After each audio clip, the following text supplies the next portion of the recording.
কমিউনিটিতে অব্যাহত হত্যা নির্যাতনের ঘটনা ঘটছে। সম্প্রতি সুমা হত্যার ঘটনাটি কমিউনিটিতে নাড়া দিয়েছে। সব জায়গাতে সুমা হত্যার প্রতিবাদ চলছে। আজ শুক্রবার আলতাবালি পার্কে সমবেত হয়েছিলেন অনেক প্রতিবাদী নারীরা।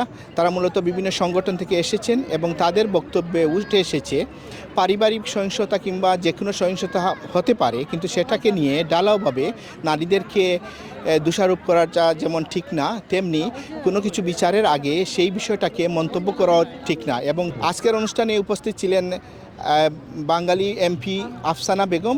তিনি ব্রিটিশ পার্লামেন্টে যেমন নারী সহিংসতা নিয়ে উচ্চারিত হয়েছেন, এখানেও তার বয়সটা ছিল সবাইকে ডোমেস্টিক ভায়োলেন্সে জিরো টলারেন্স ভূমিকা থাকতে হবে।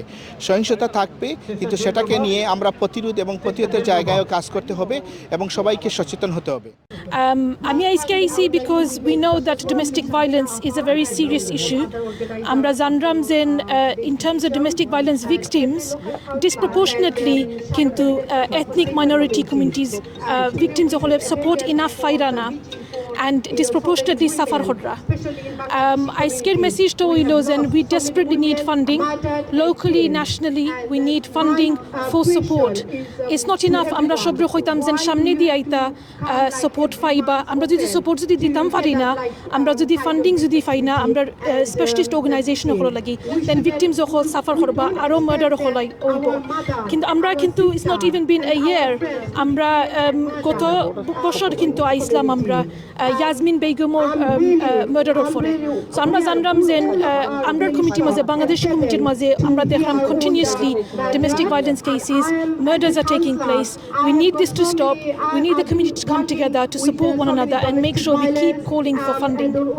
One thing, so we just very much concerned through the social media. What if anything happen between husband and wife, we just level up to the women.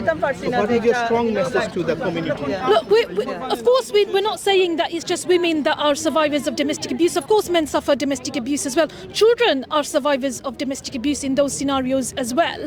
But what I am saying is, and what we know and what the research and evidence shows, is that women and girls are disproportionately suffering domestic violence, and access to justice and help is just not sufficient and won't be sufficient unless there is enough funding. When women are victims, they're looked at, frowned upon, vilified, that they're evil of the two, out of the husband and wife, because it's generally always the women that are in the wrong. As a society, that's what people do. They vilify the women if something goes wrong within a marriage. Maybe there are faults within the women and the man, but I don't want to look at judgmental issues. When issues escalate, arguments happen, when the husband and wife go into different households and separate, we need a hub to try and resolve those issues. That's why I'm campaigning for a hub, and that's why I want people to understand this is not about women and man thing. This is not about judging. This is about supporting the community, nuclear families, and families need to come together and talk about it without feeling the shame or stigma. এখানে যারা উপস্থিত হয়েছেন, যারা নারী সংগঠনের নেতৃত্ব আছেন কিংবা কাউন্সিল সহ সমাজের বিশিষ্টজনরা এসেছেন, তারা সবাই বলেছেন পারিবারিকভাবে সহিংসতা দূর করতে হলে যেমন সমন্বিত একটি উদ্যোগ নেওয়া দরকার, তেমনিভাবে সৃজনশীলতার চর্চা এবং মৌলিক চর্চাগুলো যেন আরও বৃদ্ধি করা হয়। পাশাপাশি কোনো ঘটনা ঘটলে সেই ঘটনাটা নিয়ে আইনি পদক্ষেপের সুরাহ না হওয়া পর্যন্ত সমাজে তাদেরকে লেভেল আপ করা যেন না হয়ে থাকে। আলতাবালি পার্ক থেকে আনোয়ার ইসলাম অবি, 52 বাংলা। লন্ডন থেকে প্রচারিত কোটি প্রবাসীর কণ্ঠস্বর 52 বাংলা।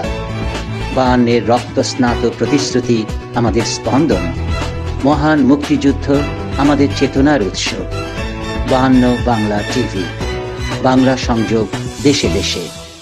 Connecting Bangla globally.